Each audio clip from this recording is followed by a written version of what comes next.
శిల్ప సంపద జగత్తు చూడని మహత్తు నీదెలే.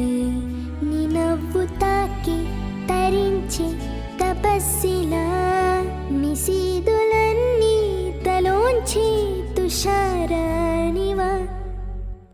విసుక్కునే వెళ్ళాడు చందమామయ్యే, నువ్వుంటే నా పడేంటని. ఈ నీలకి దిగేను కోటి తారలే,